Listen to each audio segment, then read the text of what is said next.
இயேசுவின் நாமத்தில் உங்களை வாழ்த்தி உங்களை அன்போடு இந்த காலை உடன்படிக்கை தியானத்திற்கு வரவேற்கிறேன்.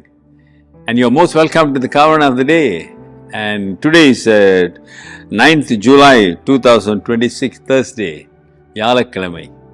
பெத்தனி லுதரன் திருச்சபை ஆலயத்திலிருந்து நான் உங்களோடு பேசி கொண்டிருக்கிறேன். அல்லேலூயா. பாஸ்டர்ஸ் கான்ஃபரன்ஸ் இங்கே நடக்குது. ஆகவே இங்கே இந்த காலை வேளையிலே இயேசுவின் நாமத்திலே உங்களை சந்திப்பதிலே சந்தோஷம். நாம் வெளிப்படுத்தின விசேஷம் பார்த்து கொண்டிருக்கிறோம். கர்த்தர் பெரிய காரியங்களை செய்கிறார். சோர்வை எடுத்து போடுவார், புது பலத்தால் நிரப்புவார். And the Lord will be your strength, dear brother and sister. Just listen and obey the word of God.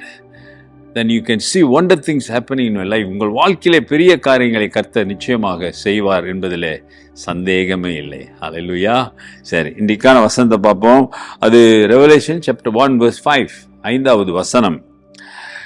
And from Jesus Christ, the faithful witness, the firstborn from the dead, the ruler over the kings of the earth, to him who loved us and washed us from our sins in his own blood. Hallelujah. அவர் முன்னுரையாக இயேசுவினுடைய அன்பையும் அவர் சொல்லுகிறதை பார்க்கிறோம். பாருங்களேன். உண்மையுள்ள சாட்சியும் மரித்தோரிலிருந்து முதற் பிறந்தவரும் பூமியின் ராஜாக்களுக்கு அதிபதியுமாகிய இயேசு கிறிஸ்துவினாலும் உங்களுக்கு கிருபையும் சமாதானம் உண்டாவதாக. இயேசுவை அறிமுகப்படுத்துகிறார். How is introducing Christ? எப்படி அறிமுகப்படுத்துறாரு? அவர்தான் சாட்சி, அவர்தான் உண்மை, மரித்தோய்ந்து உயிர்த்தெழுந்தவர் அவர் ஒருவர்தான். பூமியில் இருக்கிற ராஜாக்களை விட அவர் அதிபதி. இயேசு கிறிஸ்துவினால் உங்களுக்கு அவர்தான் எல்லாம். அவருடைய கிருபையும் உங்களுக்கு சமாதானம் உண்டாவதாக. அருமையான ஒரு வசனத்தை சொல்லுகிறேன், தயவுசெய்து வாசித்து நாளைக்கு நான் பேசும்பொழுது அதை நினைவு கூறுங்க. உபாகமம் 29:29, Deuteronomy chapter 29 verse 29. ப்ளீஸ், நாளைக்கு நான் அதை பற்றி உங்களோட சொல்லுவேன், படிச்சுட்டு வாங்க.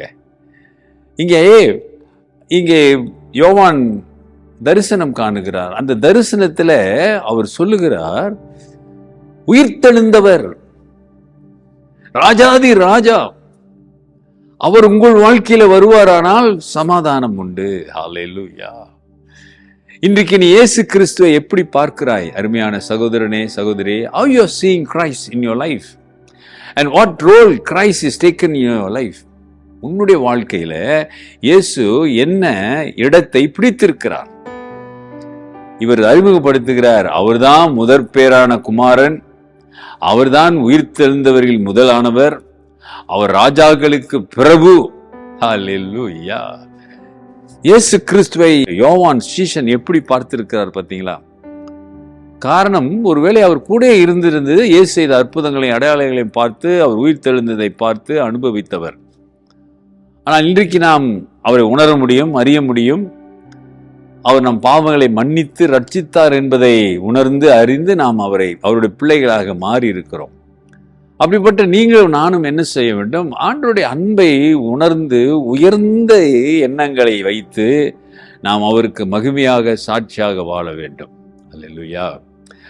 You must have a higher thoughts about God, about Christ, and he's a redeemer, and he's a savior, and he's a helper, and he's your protector. Hallelujah. And all the blessings come from our Lord Jesus Christ. எல்லா ஆசீர்வாதங்களும் அவருடைய கரத்தில் இருந்து வருகிறது. அருமையான சகோதரனே, சகோதரி, இன்றைக்கு ஆண்டவரிடத்தில் ஒப்புக்கொடு.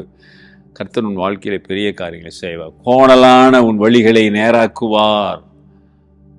பள்ளங்கள் உள்ள உன்னுடைய வாழ்க்கையை அவர் மேடாக்கி சமமாக்குவார். அல்லேலூயா. சோர்ந்து போகாதே. உன் குடும்பத்தை ஆண்டவர் நிமிரச் செய்வார். உன் ஜெபங்களை கேட்டு உனக்கு பதில் கொடுப்பார். உன்னுடைய மன விருப்பத்தை அவர் நிறைவேற்றுவார். உன் வாழ்க்கையிலே அற்புதங்களை அதிசயங்களை கர்த்தர் செய்வார். கர்த்தரை குறித்தான உயர்வான எண்ணங்கள் உனக்கு இருக்க வேண்டும். அல்லேலூயா. அதைத்தான் நாம் இன்னைக்கு பார்த்தோம். You must have the higher thought about our Savior. Surrender, dear brother and sister. ஏசாமி உன் கூட தான் பேசிக்கிட்டு இருக்கிறாரு. பெரிய காரியங்களை செய்வார். ஜெபிப்போம். நல்ல ஆண்டவரே, இந்த காலை வேளைக்காக நன்றி. நன்றியோடு துதிக்கிறோம். நாமத்தை மகிமைப்படுத்துங்க. ஒப்பு கொடுக்கிற பிள்ளைகளை ஆசீர்வதிங்க. உம்மை குறித்தான உயர்வான எண்ணங்களை கர்த்தாவே உம்முடைய பிள்ளைகளுக்கு கொடுத்து உன் நாமத்தை மகிமைப்படுத்துங்க. ஒரு விடுதலை, ஒரு சுகம், ஒரு பலன் உங்களுடைய பிள்ளைகளுக்கு இயேசுவின் நாமத்தில் கிடைப்பதாக தடைகளை முறியடிக்கிறேன், ஒப்பு கொடுக்கிறேன். வழி நடத்துங்க இயேசுவின் நாமத்தில் பிதாவே, ஆமேன். நமது ஆண்டவராகிய இயேசுவுடைய கிருபை, பிதாவின் அன்பு, பரிசுத்தாவின் ஐக்கியம் உங்களோடு இருந்து உங்களை ஆசீர்வதித்து காப்பதாக. என் ஆத்துமாவே கர்த்தரை ஸ்தோத்திரி, என் முழு உள்ளமே அவர் பரிசுத்த நாமத்தை ஸ்தோத்திரி. என் ஆத்துமாவே கர்த்தரை ஸ்தோத்திரி, அவர் செய்த சகல உபகாரங்களை மறவாதே. ஆமேன். அருமையான சகோதரனே, சகோதரியே, டியர் பிரதர் அண்ட் சிஸ்டர், இயேசுவை குறித்தான காரியங்களிலே